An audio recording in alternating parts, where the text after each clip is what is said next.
There is a kind of pain that does not make noise, and that is why people misjudge it. They do not see you sitting on the edge of your bed before Fajr, staring at the floor because sleep left you hours ago. They do not see the message you typed and deleted because defending yourself would have pulled you into a version of yourself you are trying to leave behind. They do not see the bill you folded and placed under another paper because your mind could not carry one more visible reminder. They do not see the dua you made with a tired tongue, not because your faith was gone, but because your heart was exhausted from asking and waiting. And yet Allah saw all of it, not as a vague idea, not as distant comfort, but with complete knowledge of every second you endured while still trying not to disobey Him. The season that nearly broke you was not only measured by the things you lost, it was measured by the things you refused to become. You were angry, but you did not become cruel. You were disappointed, but you did not abandon prayer. You were lonely, but you did not sell your soul for attention. You were delayed, but you kept walking without knowing where the next opening would come from.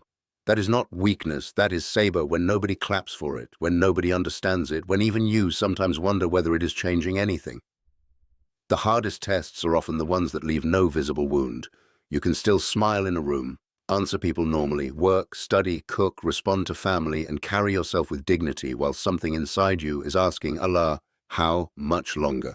This is where the hidden mercy begins, not always by changing the outside immediately, but by preventing the inside from collapsing completely. You may have thought the silence meant nothing was happening, but silence in a test is not proof of abandonment.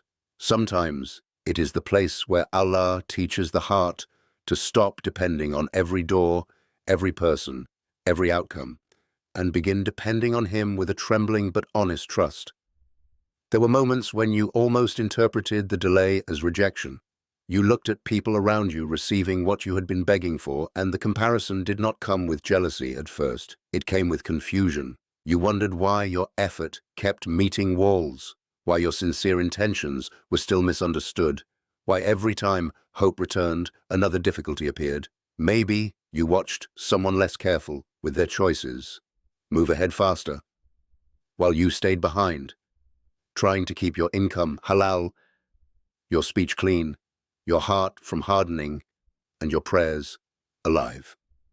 That kind of test reaches deep because it does not only touch your circumstances, it touches your view of Allah. It asks whether you will trust Him only when life feels fair, or whether you will still lower your forehead to the ground when the pattern makes no sense. This does not mean you should pretend pain is beautiful while you are bleeding. It means you learn not to call Allah absent just because the answer has not arrived in the form you imagined.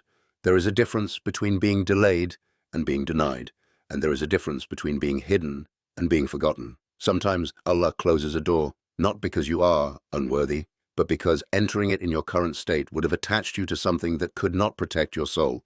Sometimes He delays relief because the relief you wanted would have solved the surface problem while leaving the deeper wound untouched. And sometimes, in His mercy, He lets you feel the emptiness of relying on people too heavily so that your heart can return to Him with fewer illusions. You may not have understood it while it was happening. Most people do not understand purification while it burns. They only recognize it later, when the old temptation appears again, and they no longer rush toward it, when the same insult comes from the same mouth, and they no longer feel the need to prove themselves when the same uncertainty rises, and they notice their heart has become calmer, slower, less desperate. That quiet change is not random. It is evidence that something unseen has been taking place. The mistake is thinking Allah only sees the dramatic acts, the public sacrifices, the obvious moments of worship that others can point to and admire. But He saw the morning you went to work with a heavy chest and still chose honesty. He saw the afternoon you wanted to respond with harsh words, then swallowed them because you feared standing before Him with that ugliness on your record. He saw the night you had no energy for a long prayer, but you still lifted your hands and whispered a dua that sounded more like breathing than speaking. He saw the restraint nobody praised. He saw the halal choice that cost you money. He saw the lonely weekend when you could have entered a situation you knew would damage your heart, but instead you stayed home, made tea, opened the Quran for even a few verses, and let the ache pass through you without obeying it. These moments may have seemed small to you because they did not change your life overnight, but in the sight of Allah, obedience under pressure is never small. It reveals what the heart is holding on to when comfort is removed. If this reaches a place in you that has been tired from carrying patience without being understood, you may like this video quietly, not for noise or attention, but as a small acknowledgement that this kind of hidden struggle is real. Because many believers are not fighting battles people can see. They are fighting the urge to give up on dua. They are fighting the bitterness that tries to enter after repeated disappointment. They are fighting the whisper that says nothing is changing, while trying to believe that Allah is changing what they cannot yet measure. And this is where Sabr becomes more than waiting. It becomes discipline. It becomes choosing not to poison your own heart. It becomes refusing to make your pain an excuse to harm others. It becomes showing up to prayer even when you feel spiritually numb, because you know your feelings are not the foundation of truth. Allah did not miss one of those choices. Not one tear was misplaced. Not one moment of restraint disappeared into the air. The one who knows the weight of mountains also knows the weight of a sigh you released when no human being was close enough to hear it. But there is also a false interpretation that must be removed from the heart before relief can arrive cleanly. Being tested does not mean you are better than everyone around you. Being misunderstood does not automatically make others evil. Being delayed does not give you permission to become proud, suspicious, or obsessed with proving that people will one day regret how they treated you. That kind of thinking can wear spiritual language while feeding the ego. A person can speak about patience, but secretly be waiting for humiliation to fall on others. A person can speak about being chosen, but mean deep down that they want to feel superior because they have suffered. This is not the path of maturity. Allah may choose a person for a heavy test, not to make them look down on people, but to teach them how fragile the soul is without Him. Your hardship should make you more careful, not more arrogant. It should make you more merciful, not more eager to judge. Some people did not understand you because they lacked the full story, not because they were enemies. Some people failed you because they were limited, wounded, distracted, or afraid. That does not excuse harm, and it does not mean you must keep unsafe people close. But it keeps your heart from turning every disappointment into a battlefield. The believer learns discernment without paranoia. You can step back without hatred. You can forgive without pretending nothing happened. You can protect your peace without making your entire identity revolve around who hurt you. This is part of the ending of the painful season 2. Relief is not only a new door opening, but sometimes relief is the death of the need to be understood by everyone. So sometimes it is realizing you do not have to explain your sincerity to people committed to misreading you. Sometimes it is walking away from a conversation because you can sense it will pull you into anger, and you now value your record with Allah more than beginning a temporary argument. That is a basira, a kind of inner sight Allah gives when the heart has been trained through difficulty. You begin to recognize which doors bring barakah and which doors only flatter the ego. You begin to notice that not every opportunity is mercy and not every delay is punishment. This understanding does not make life easy, but it makes your steps cleaner. There is a moment in long hardship when a person changes in a way they cannot immediately explain. The same situation that once controlled them comes back, but the reaction is different. Someone makes a sharp comment, and instead of feeling fire rise, instantly you feel a pause.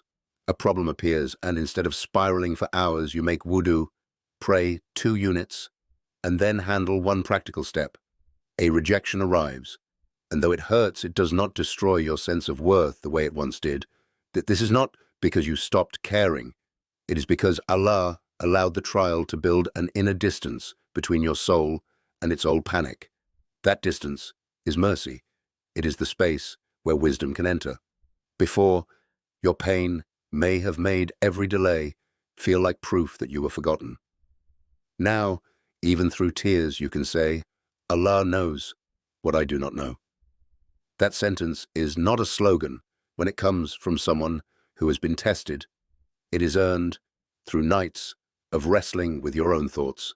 It is earned through waking up after crying and still doing what needs to be done. It is earned through watching plans fall apart and refusing to accuse Allah of injustice. And slowly, because Allah is gentle with those who keep returning to Him, your heart begins to see what your grief once covered. You notice that a certain person leaving your life removed constant anxiety. You notice that a missed opportunity saved you from compromising your values. You notice that a period of loneliness forced you to learn who you are when nobody is distracting you from your own soul. You notice that the financial pressure taught you to separate needs from illusions, and that even when there was little, something always arrived before complete collapse. None of this makes the pain imaginary. It simply reveals that mercy can be hidden inside events that looked, at first, like pure loss. Allah's protection is not always dramatic. Sometimes it is a blocked message, a delayed approval, a sudden discomfort, a conversation that exposes what was hidden, or a door closing before your heart becomes too attached. You may only call it mercy months later, when the picture becomes wide enough to understand why your dua was answered with distance before it was answered with relief. And yes, there may be a shift coming, but it should be understood with humility. The end of a season does not always arrive with applause, wealth, public victory, or everyone suddenly admitting they were wrong. Sometimes it arrives as sleep returning to your body after months of tension. Sometimes it arrives as a calmness in prayer that you thought you had lost forever. Sometimes it is one honest person entering your life after a long pattern of draining connections. Sometimes it is a halal opening that does not look glamorous, but brings peace, consistency, and protection. Sometimes it is a problem being solved through a quiet path you never would have considered before because your heart was too restless to notice it. Divine timing is often recognized by its cleanliness. You do not have to force what Allah has written. You do not have to beg people to value you. You do not have to twist yourself into something false to reach what was meant for you. When relief comes from Allah, it carries a kind of barakah that pressure cannot imitate. It may still require work, courage, patience, and responsibility, but it will not demand the destruction of your iman as payment. This is important because some people escape pain by running into another trap. They call any open door a blessing, even if it pulls them away from prayer, dishonors their boundaries, feeds their ego, or makes them dependent on what Allah has forbidden. Real relief does not need you to betray your Lord to receive it. The season of pain ending means your heart becomes strong enough to recognize the difference between a door and a distraction. It means you can be grateful for a new opportunity without worshipping it. It means you can accept ease without forgetting who held you during hardship. The believer who has carried Sabr privately must also carry relief responsibly, because ease is a test too. When the burden lifts, will you become careless? When the dua is answered, will you abandon the one you begged in the darkness? When life becomes lighter, will you remember the nights when only Allah knew how close you were to falling apart? The end of pain should not make the soul proud. It should make it tender. Think about the version of you from the beginning of this trial. That person may have been more reactive, more easily shaken, more dependent on reassurance, more willing to explain everything to people who were not ready to listen. Maybe you used to measure Allah's care by how quickly circumstances changed. Maybe one closed door could ruin your entire week. Maybe a person's silence could make you question your worth. Then the test stretched longer than expected, and at first it felt like punishment. But over time, something inside you became more disciplined. You learned to leave the phone alone instead of checking for a response that would only reopen the wound. You learned to pray before making a decision, not after the damage was already done. You learned to say no without writing a long speech. You learned that not every emotion deserves immediate action. You learned to keep some good deeds hidden, not because secrecy makes you special, but because sincerity grows better when it is not always being watched by people. This is part of how Allah raises a servant, not by making them invincible, but by teaching them to return again and again after weakness. There were days when your patience was not beautiful in the way people imagine. It was messy. It came with tears, confusion, silence, and sometimes a heart that felt numb. But you still did not let go completely. You still turned back. You still asked for forgiveness. You still tried to repair what you could. That matters. Sabr is not always standing tall with perfect composure. Sometimes Sabr is not sending the angry message. Sometimes Sabr is earning less rather than entering haram. Sometimes Sabr is staying kind to family while carrying private stress. Sometimes Sabr is making dua again after feeling embarrassed by how many times you have asked. Allah sees the difference between the person who never struggles and the person who struggles but keeps returning. He knows the pressure behind the obedience. He knows what it cost you to stay within his limits when stepping outside them seemed easier. And when Allah sees that, nothing about it is wasted, even if the reward arrives in layers you did not expect. Still, the heart needs nuance, because pain can make a person hungry for certainty in the wrong way. You might want someone to tell you exactly when the relief will arrive, what form it will take, who will apologize, what door will open, and how everything will finally make sense.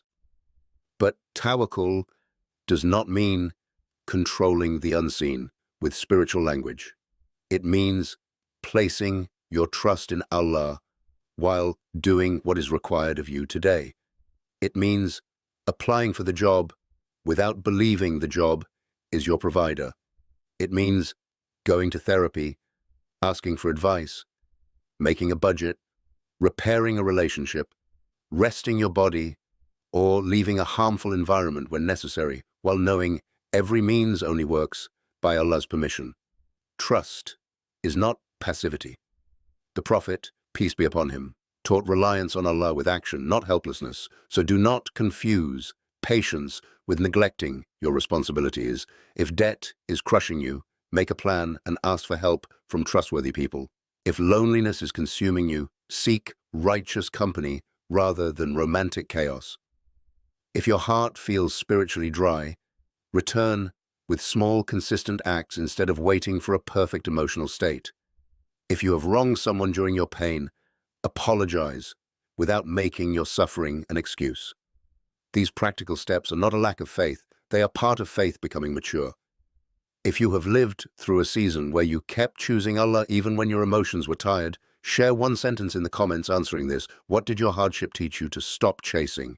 That question matters, because many painful seasons end not when life gives us everything we wanted, but when Allah removes the illusion that we needed certain things to survive. You may discover that you no longer chase the same approval, the same relationship, the same image, the same argument, the same validation. And when the chasing stops, the heart becomes available for guidance. It can hear wisdom without being drowned by desperation. It can receive a halal opening without trying to force it into the shape of an old wound. This is why the end of pain often begins quietly, not because the outside has fully changed, but because the inside has stopped worshipping what kept breaking it. Then one day, almost without announcement, you realize the season has shifted. The problem may not be completely gone, but it no longer owns your entire inner world. You still have responsibilities, but you are not carrying them with the same panic. You still have unanswered du'as, but they no longer feel like evidence against you. You still remember what happened, but the memory does not drag you back with the same force. This is how relief often enters, not as a sudden spectacle, but as a widening of the chest. You wake up and notice your first thought is not fear. You pray and notice your words have returned. You speak to someone who once triggered you and realize your heart stayed steady. You face a task you delayed for months and complete it because the fog has lifted enough for one clear step. These are not small things. For a heart that has been under pressure, clarity is a form of rizq. Emotional steadiness is a form of mercy. Protected provision is not always more. Sometimes it is enough, arriving with peace, enough staying pure, enough carrying barakah that prevents chaos from multiplying. And when a halal door opens after a long delay, you recognize it differently because hardship trained your eyes. You do not rush in blindly. You ask Allah for guidance. You look for signs of goodness, not just signs of excitement. You pay attention to whether the opportunity helps you obey Allah, maintain dignity, honor your responsibilities, and grow in sincerity. This is the maturity pain can produce when met with faith. It does not make you untouched by sadness. It makes you less enslaved by it. It does not make you immune to disappointment. It teaches you not to build your identity on outcomes. You begin to understand that Allah was not only preparing the door, He was preparing the person who would walk through it. A door can be opened too early for a heart that is still frantic, resentful, or easily bought. So Allah, in His wisdom, may let the servant wait until the blessing can be carried without being ruined. That waiting was painful, but it was not empty. It was shaping your capacity. So when you feel the pain beginning to loosen, do not rush to become the old version of yourself again. Do not treat relief as permission to forget the lessons learned in the dark. Keep the quiet discipline. Keep the prayers that held you together. Keep the habit of checking your intention before speaking. Keep the restraint that saved you from becoming harsh. Keep the humility that came from realizing how much you need Allah in every state. The end of this season is not the end of tests altogether, because life will keep revealing the heart in different ways. But it may be the end of a certain heaviness, a certain confusion, a certain inner winter that made every step feel like walking through resistance. And as it ends, you may not hear a dramatic announcement. You may simply notice that your soul is no longer begging the wrong doors to open. You may notice that your dua has changed from "give me what I want" to "place me where you know there is goodness." You may notice that the same loneliness that once felt like rejection has become space for sincerity. You may notice that the people who left are no longer the center of the story. You may notice that Allah did not waste the private tears, the quiet refusals, the exhausted prayers, the days you kept going with no visible proof. He saw your sabr completely. He saw it when it was strong, and He saw it when it was trembling. And if a new opening comes now, receive it with gratitude, not arrogance. If peace comes before the opening, recognize that as mercy too. The final sign of a painful season ending is not that everyone understands you, or that life becomes flawless, or that the world finally confirms your worth.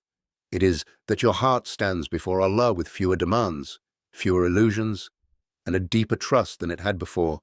The pain did not say the final word.